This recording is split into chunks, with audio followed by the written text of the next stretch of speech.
All right. Welcome to our next chapter in expanding the conversation. Today, we wanted to talk about the keys to success. And I know that success is something that everybody desires. And so, Richard and I thought we would touch a little bit on this subject today. We feel like both of us in our lives at some point in time, we had to go through things or figure things out and, like everybody else, try to succeed at something. And we've been fortunate in our lives, through time to be able to put in some work on certain things in our lives and succeeded. And we want to have a conversation on what we think it really means, not just to succeed, but what it takes to succeed. And so we're gonna have a quick conversation here today about succeeding. And I think success is defined very differently by everybody. And so maybe Richard will talk a little bit about what is success. Um, but overall, I think people tend to get a sense of, in a very general sense, what succeeding means. Whether it's setting a goal or trying to accomplish something in our lives and being able to, start from point A and we want to get to point B, and then we push ourselves to get there, right? And when we get there and we achieve that goal, we say, yes, we have succeeded. And so what does it take? What does it really take? What are the keys to go from point A to point B? I'll kick it to Richard. I know he's got some thoughts on this, and he's talked a lot about what it takes to succeed at things and really given some deep thought. So, Richard, I'll kick it to you to go from here. All right, welcome guys to another discussion. Lo and behold, I came to this discussion hoping that Kofi could give me some tips on how to be successful. Because I sort of deem him as one of my successful friends. But I mean, this is a great topic, right? It's one of the things I think that you when you're born, your parents are like, I really hope that you grow up and be successful. But nobody really ever says what success means. But I think, Right. success in a lot of cases in our younger years is really a lot of times defined by what we lack, right? So Yeah. we need to be successful if we don't have a lot of resources and a lot of money. Like I want you to go out and be rich. And I think and you pursue that, right? So we define success sometimes very loosely. And I certainly think there's a lot of value in as we get older to really define it. Like what does a successful life mean to me?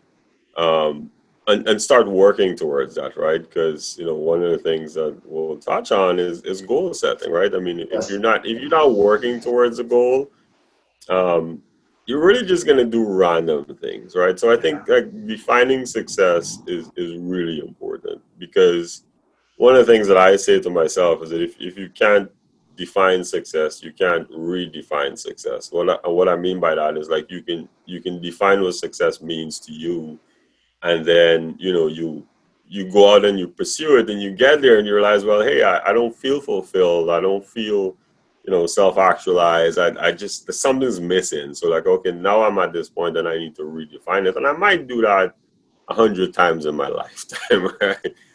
It's not necessarily going to be one time like this is what success means to me now. Here it is. Here I've reached, and I've achieved it. Right. But one of the things I think that I'd love for you to talk about, because I really do admire your journey. I mean, I'm just saying that with all honesty, and I think maybe we feed off of each other a little bit too. Okay. But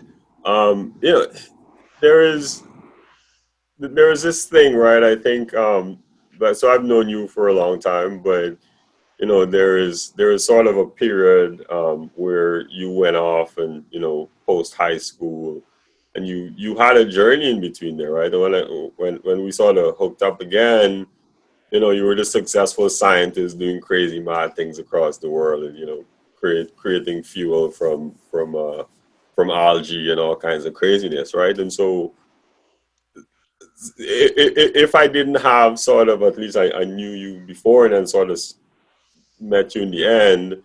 And again, I don't have all the details necessarily in between, but I think a lot of times people would be like, yo, like this guy was really lucky, right? Like, look at him now, he's so successful. Like, this man must have been, like something must have been fortunate in his life. And I think, I know that that's not necessarily the case, right? We know the visual of the iceberg, right? Absolutely. That's what I'm picturing. And all the stuff down below. But I think maybe you can touch on, Yeah. What does it take, right, to get from Yeah. sort of point A to point B, and that long journey in between, because we're talking about, 10, 15 solid years, which is a lot of years. No, I agree. Richard, I'm glad you pointed out, and I appreciate your, sort of the mutual respect that we have for each other, because I think we admire each other in different ways, because we're genuine friends, and I think that's actually one of the key things that help people succeed, is to have real good, genuine friends who appreciate you. But I think I appreciate sort of the overarching view that people have of your life. But you're right. There's a lot of details in there that often gets missed. I remember when I left Saints to go to University of Guyana. The part of that story that a lot of people don't know is I quit UG within the first month, right? I just felt like I couldn't make it and I couldn't do it. It was such a different experience from high school, which I was succeeding at high school once I got into high school. But when I got into UG, the first thing I did was I quit. And it was my mother who sort of came to me and said, I remember her giving me a poem that I still recite today and teach my kids. But the poem was "Don't quit." When things seem rough, and don't quit. Right? When the road you're trudging seems all uphill. And I also remember that poem said, "Success is failure turned inside out. The silver tint of the cloud of doubt. You might be closer than it seems afar." Right? And there's just a ton of lines in there that and then she took me around to meet other people and just really pumped me back up. And I went back into UG, and I was able to graduate with the head of the class, right? And I've always said to people, I wasn't necessarily the smartest person. I studied with a lot of smart people smarter than me. But I started to realize that succeeding in life wasn't just about being smart.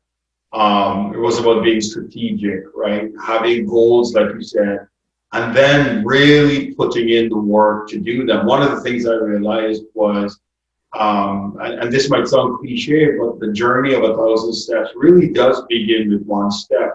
And sometimes it's hard to see success coming, but you really have to focus on the task in front of you, the step in front of you, once you've set that goal and you've broken it down. And I remember leaving UG, and once I graduated at the top of the class, applied to go do a master's degree, and came really close to getting a scholarship. And at the last moment, right, I kept believing. I had this real strong faith, right? And I was talking to the school, and they said, no, we've never really taken an engineer into the program. And I remember telling them, you've never met this engineer, trust me, right? And I made a solid case for myself. And they paid for me to study my master's degree. And I remember getting there, and I was like, look, now I've got another opportunity. I'm going to prove myself. And one thing was stuck at the back of my mind was the heights of great men reached and kept was not attained by sudden flight, but they, whilst their companions slept, were toiling upwards through the night.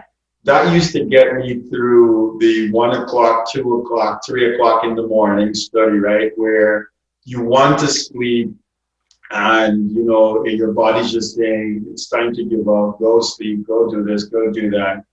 And I was like, no, man, I got to study. I got to figure this thing out. If I'm struggling with something, right? I'm up reading extra. I'm just working through it, right? Class after class, just listening. And there were simple things, that people can learn. I remember there were certain strategies that came up with when I'm sitting in a class and listening to things like a lecture.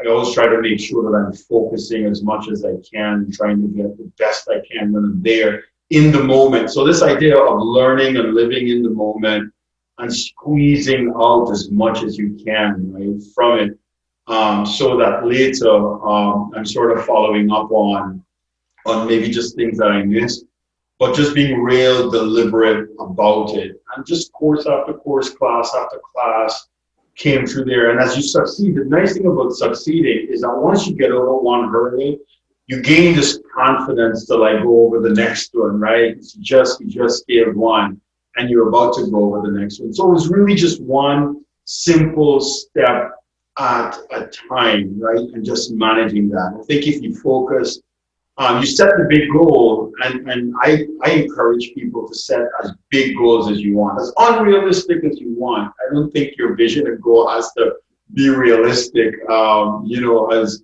because a lot of things seem impossible at first, but when you start breaking it down, right, you start to understand, oh, this actually might be possible. So I believe in setting big goals, but then breaking those down into really small steps that allows you to move forward and succeed. The other thing I'd say, and before I pause and maybe have you jump in, is you can't get satisfied too quickly. I think one of the things that happens with some of us is we get to a place and we get comfortable, right? We get real comfortable and we stay there, but we know that we haven't fulfilled our true potential yet. We know that the purpose that we feel is sort of wrapped up, right, in us really hasn't been achieved. And but where we are, everyone tells us, hey, you're in a good place. You've got good things. Your family's doing good, right? You've got a good job. But you know deep down inside that you want to do more. You want to achieve more. You want to go on. And you can't allow yourself to become too satisfied with where you are. And I think one of the things, and this sort of came from, even my exposure to the scriptures and where it talks about, I forget those things that are behind me because, past accomplishments sometimes can hinder you from future accomplishments where you tend to tell yourself, oh, I've done it, I've got all these things. And I think sometimes we've got to like forget the things that we've accomplished, forget the things that are behind us, and only look forward, right? It doesn't matter the hurdles that I've crossed already. It's the hurdles in front of me that I want to get over, right? And it's sort of a forward-looking attitude where you're like, no, I can do more, I can push more, I can go, I can go even further. And I think it's that drive that helps you as well to push forward and succeed. And I know I don't go into details. I think it'll take like a lot of ETCs to talk about some of the details in there, but that's just the general attitude, right? That helps to push you through, from one level to the other. I also, and I'll finish with this, just on the subject of pushing forward. I always remember, I said to my wife, I said, look, we're in Barbados, we're living a good life. We both have our master's degree, and usually this is it. This is like for a lot of people, the end of it, right? Let's go on and live our life. And I was like, no, I think I want to do a PhD. I could do more. I think I can do more with my life. And even after a PhD, I was like, I think I can still do more, right? And there's still a lot more to be done, right? So I don't count the things that I've achieved. Yeah, they're good and I'm happy about them, but I'm always looking forward and really not trying to simply sit back in those accomplishments. Yeah, no, that sounds good. I mean, I'm taking notes here, so I'm gonna go. No, I mean, it's. I agree with you. I mean, my journey is, our journeys have obviously been very different. But touching a little bit on this sort of, looking forward and always trying to get better. I think Yes.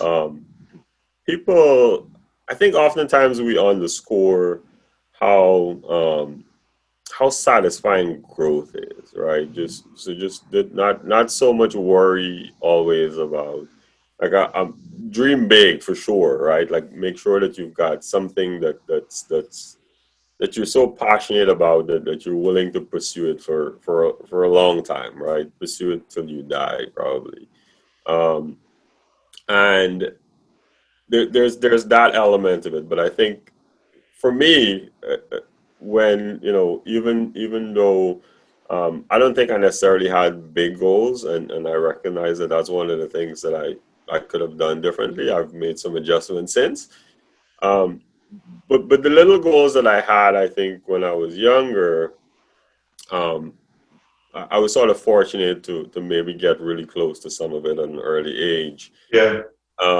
But the thing that I always recognized is that if I could just get a little bit better, right, every day, and I approach this with my running, I approach this Yes. with my health, my eating and my health and fitness, and everything, right, just a little bit better, right. You hear this concept of if you could just get 1% better or 10% better a year, or and when you compound it, how much it adds up to. And so I think there's certainly value in that, right? Recognizing that we all have the ability to grow, and growing constantly um, is over time. People often talk about how and I'll give an example of when I was younger. I had this vision. I was going to go work hard. By 25, I was probably going to be married. I was going to have a home.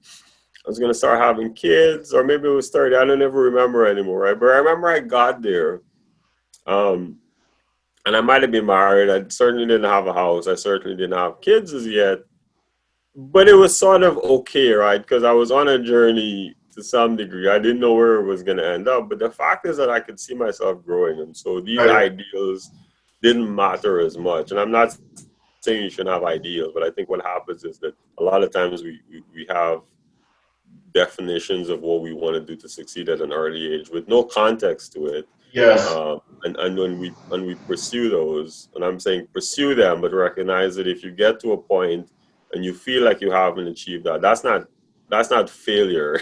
Or if you're always growing, right? Because you're growing into something that you can never really tell, right? And growth is one of those things that compounds, right? You might learn something today, tomorrow you might learn something else. The next day, you've learned two new things, which allows you to maybe learn two more, and so you start you start advancing differently.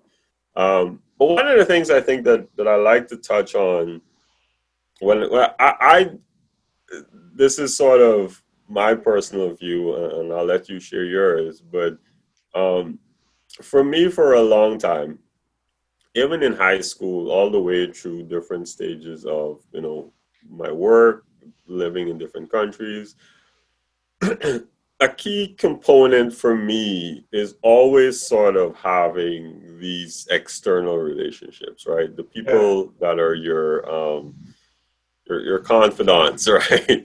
The people that are sort of there with you, cheering you on, Hmm. saying to you sometimes when you really need it, well, you're capable of way more than you can ever imagine, right? And sometimes we struggle with that, right? Because we know that we struggle sometimes with our self talk. Um, and we say things to ourselves sometimes that aren't the most flattering because you're in a tough situation, right? Not everybody is that strong.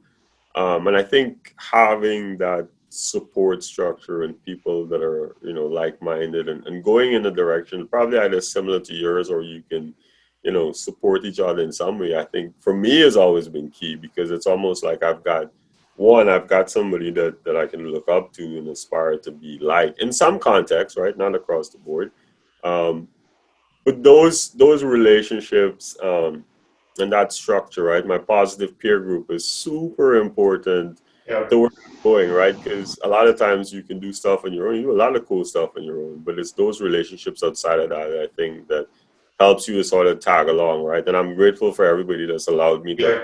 hop onto their journey and be like, hey, I like where you're going. Let's go together, right? Let's go study together. Let's plan what our next step is. And sometimes you'll do that. Like I when I left high school, I went to university and I signed up. Like I had all the papers, and I was gonna go because all my friends were going to university. I was like, yeah, I just want to keep hanging out with my friends.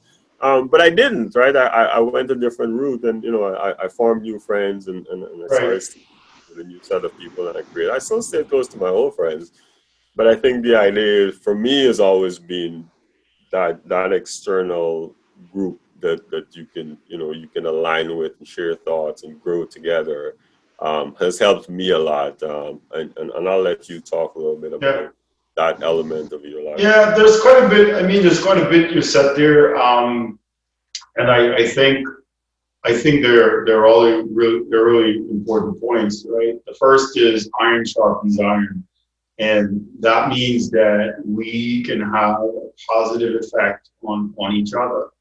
And finding yourself with the right peer group, right? Having the right friends around you to cheer you on. And that's a term that's often used to cheer you on. But really, what they're doing is we sort of draw on the energy of each other. If you don't, it's like going to the gym, for example. We did a session on health. It's a lot. It's a lot easier to go to the gym with somebody. That's why people hire trainers and why people work out in groups. Because in a group setting, because we're social creatures. Um, it's like the energy of the group can really carry us when our energy is low. And so we really do benefit from being in a circle that's positive and a circle that's actually trying to succeed because it just has this sort of effect on the way we think and others holding us accountable. So I think that's one thing that is absolutely important, right? Is really surrounding yourself with people that can help you succeed. The other thing I'd say is you also have to differentiate yourself even though you're within a group because the paths that we all take can be different and it doesn't have to be the same path. I took a path that started with a university and sort of a very academic path and then got into engineering and research and science and things like that. But the future is filled with many different paths. Even the destination, a future destination, there are many paths to get to the same future destination. And I think a lot of people have to understand that. The great Yoda, right? I like to quote Yoda a lot of times. He said, "The future has many paths. Choose wisely, which one you're going to take." And so it's important, right, that we not get caught up with also looking at the paths of our friends, even though we benefit from that interaction.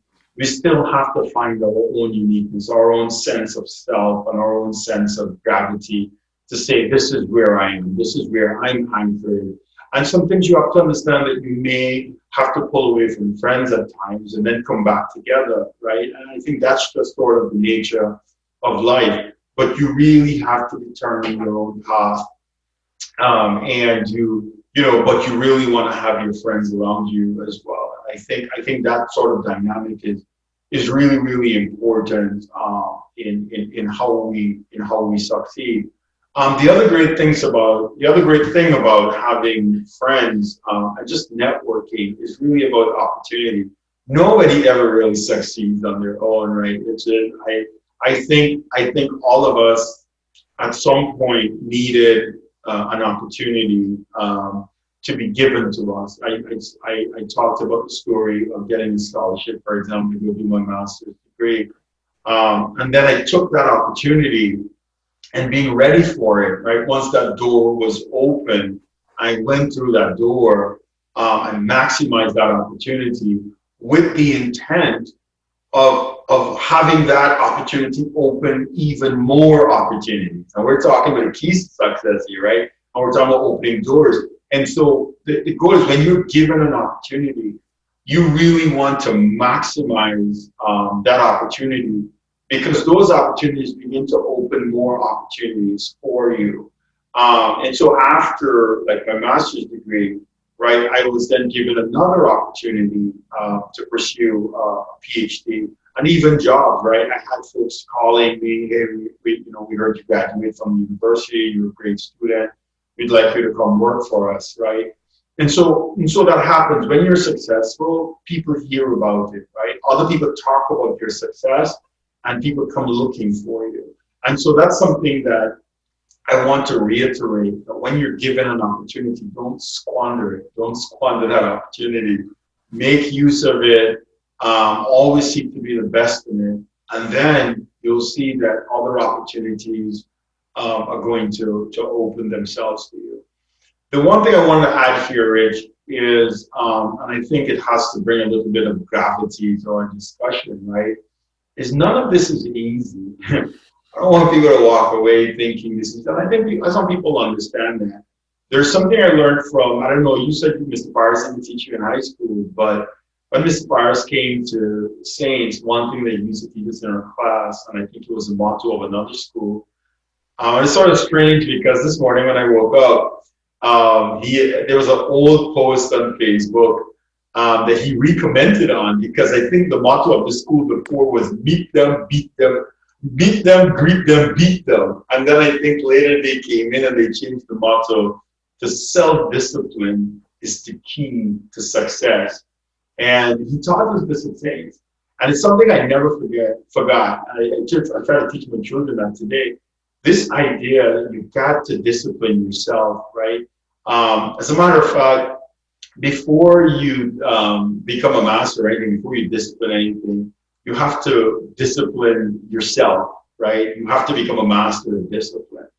And it takes a lot of work, right? You don't get anything without hard work. This one time I was in a Walmart parking lot, and I pulled up there with my father-in-law, and this guy came up and he said, "Man, I want to tell you about a way to make a lot of money without working." And I said, "Oh, yeah, I'm not interested because I can tell you I don't know of a way to become successful or to make a lot of money without actually working." And you look at something like a Ponzi scheme that just, is sort of the big news in Ghana right now. And I think when people want to succeed at times, we're looking for this get rich quick scheme. We're looking for the next thing that's kind of fast. And I don't, and maybe people disagree with me, but I don't believe that there is some magic pill, some quick way to get up there, make a lot of money, and succeed. Well, at least maybe not legal ways, but certainly, those aren't the things that we're talking about. But I know that in order to succeed and do well, it takes a lot of hard work. You've got to put in the work. You've got to set your goals. You got to get up every day, one step at a time. It's more important to start than to be ready. Just start, just get going and taking one step at a time. I think that's how success piles up over time. Yeah, I like that. I like that point because I'm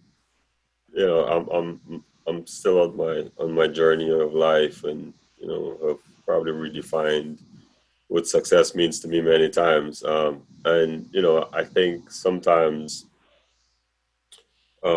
somebody might look at you and look at you, for example, and say, well, this man's a scientist, he lives in a nice house in a suburban community, he's got great kids, wife, 2 cars. That's a good, successful life.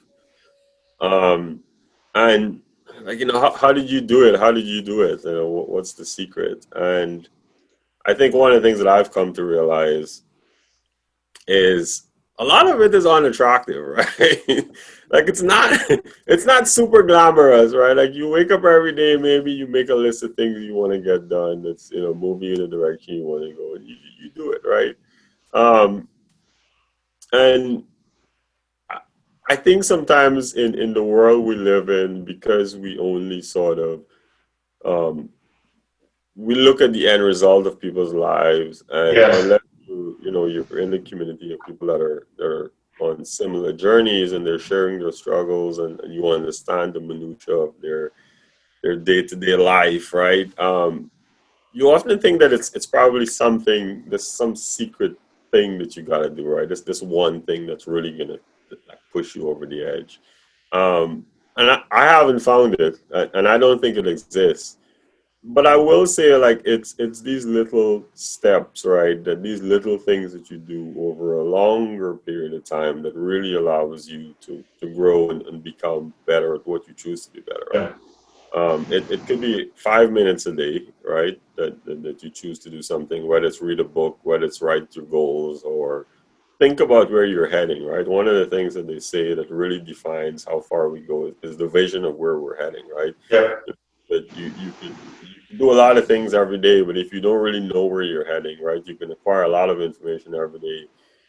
But if you don't really have somewhere where you're heading, and pick a place, right? Like, a lot of times I think sometimes people talk about, oh, I just want to find my passion because if I find my passion, I'm going to be successful. And I love the Yeah. quote that your mother that you share with us that your mother's always told you, right? You can't be successful doing nothing. So pick something. Exactly. What is it you want to do? And I think that's the key, right? Because a lot of times, sometimes we delay action. Like action produces results, and results sort of speaks for Yes. themselves. And so, if we're not acting, if we don't have a vision, then we can do a lot of things. We're not necessarily ever going to get there, right? Yeah.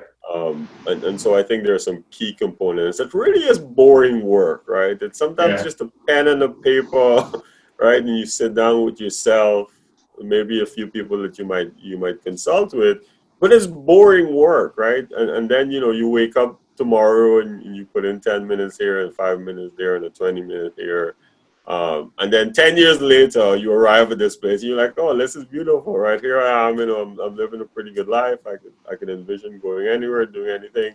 Um, but it's not attractive. Like it's not sexy, No, right? it's not. It's not like I can say, well, I woke up this morning and I did this extravagant thing because it's really propels me over the edge. It's just the little things that I realize over time that really gets you to a better place. And I know we talked a lot. I'm just gonna sort of wind it down here on Yeah. my end. I know we talked a lot about sort of what we do as individuals, but and we did touch a little bit on our support group. But I think success for a lot of people, whether we agree or disagree, I wholeheartedly believe that success means that a lot of elements of our lives are really intact and positive, right? You're gonna have kids, and you're gonna want to see them, somewhat happy and growing. You're gonna have your health, and you're gonna want to feel like you're healthy and active, right? You're gonna maybe have some adventures if that's your thing, right? You might have a hobby.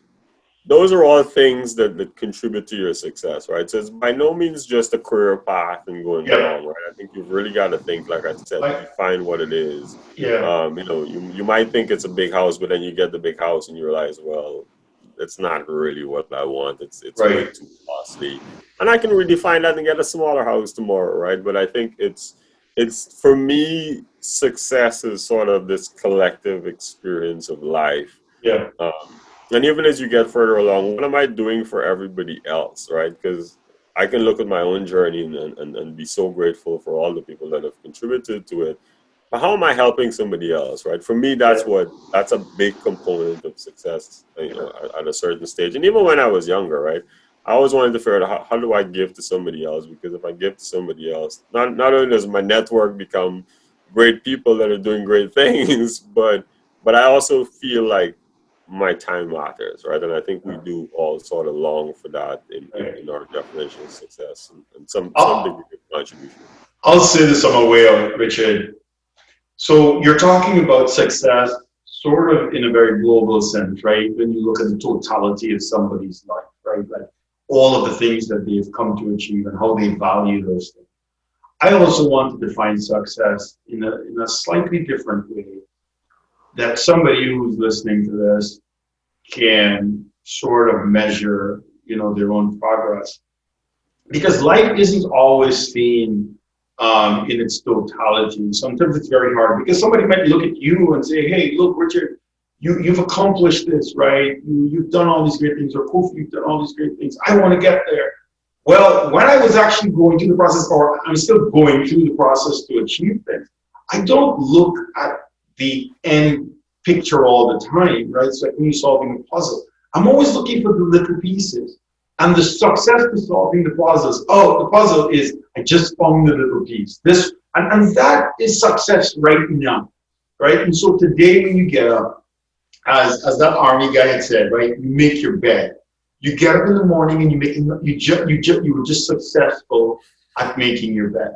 And then you get up, and if you go for a run, you're just successful at accomplishing something. And then if you're taking a class, right, you get through that assignment, you're successful. You get through the next assignment, you're successful. You complete the course, you're successful. You take the next course, you're successful. Success is measured on a day-to-day basis, right? Not on a basis of your entire life.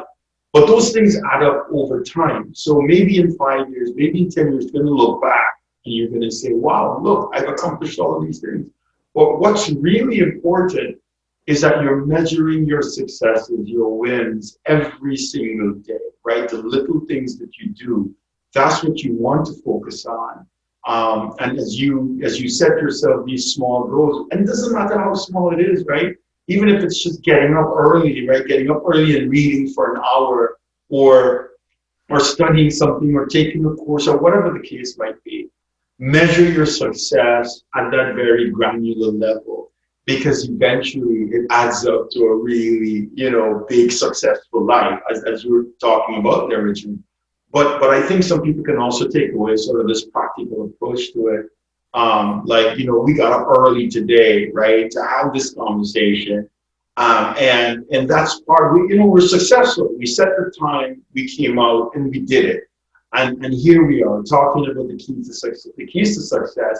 But it was a push to get up early. It was a push to just get to where we want to be. And there's probably a lot of obstacles in our way to be able to do this, how many things we had to rearrange or plan.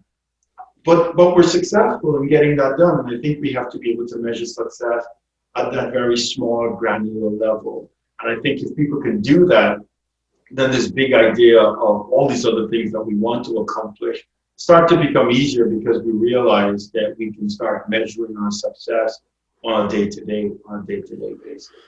I think we'll pause there. There's probably a lot more to say on this and expanding this. I hope that people are able to extract at least what we think are some of the keys to succeeding. Things like vision, getting started. Don't be worried about being ready and prepared. Just get started. Preparation comes when you're on the journey. Surround yourself with good people who can encourage you, and don't quit, right? Don't quit. There's no magic pill. Just keep working consistently and hard at what you're doing, measuring your success at a small level, but setting big goals, right? Setting big goals and defining for yourself what are the things that you want to accomplish, but breaking them down into little things. They say the way to eat an elephant is one mouthful at a time. That might not be an animal lover's statement. I definitely appreciate that. I appreciate the conversation. I think I learn a little bit every time I talk to you. And what I do like about these conversations is that there's certainly more to talk about.